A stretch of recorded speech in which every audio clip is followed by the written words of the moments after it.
咁啊，你哋阿郎的成長今日邀請我。好啦，咁我想講啦，我今日玩呢個 bubble 咧有一個主題，呢個主題咧係8個字係咩啊？嗱，呢間咧想上嚟玩咧，你又收喎，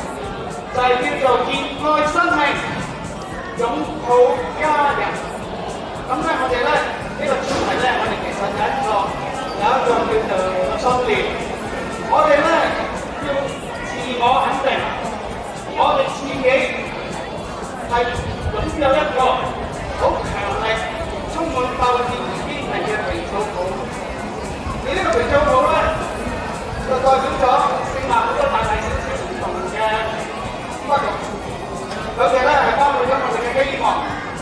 理想同埋目標。而我特別強調咧，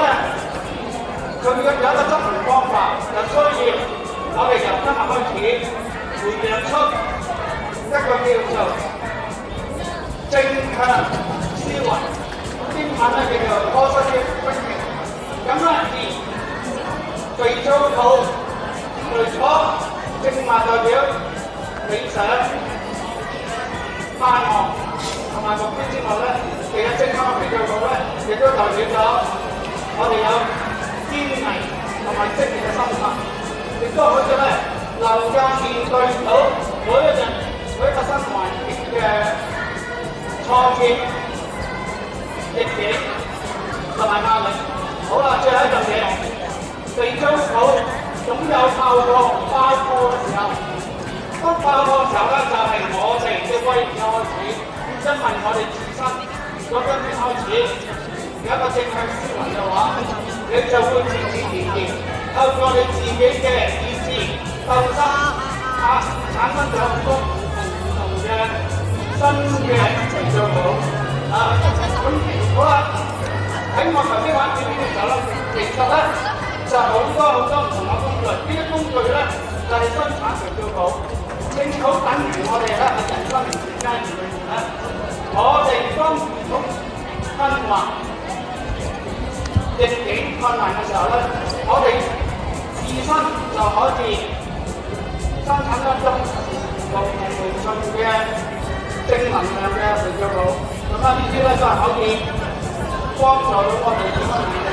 最後一樣，我想同大家分享，就係當我買肥皂泡遇到困難，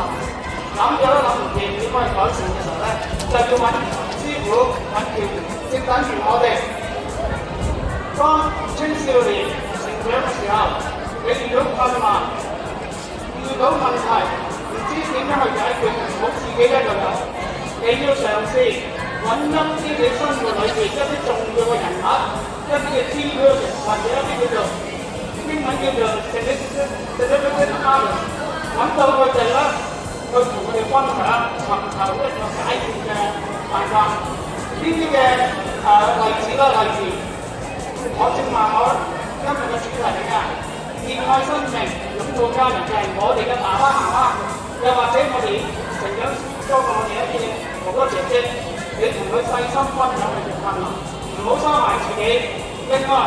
學校嘅老師亦都係我哋生活嘅啟蒙嘅老師嚟嘅，咁你如果可以請教佢。最後有啲個學校社工嚟到我哋學校嘅時候咧，你都可以請教佢。呢啲咧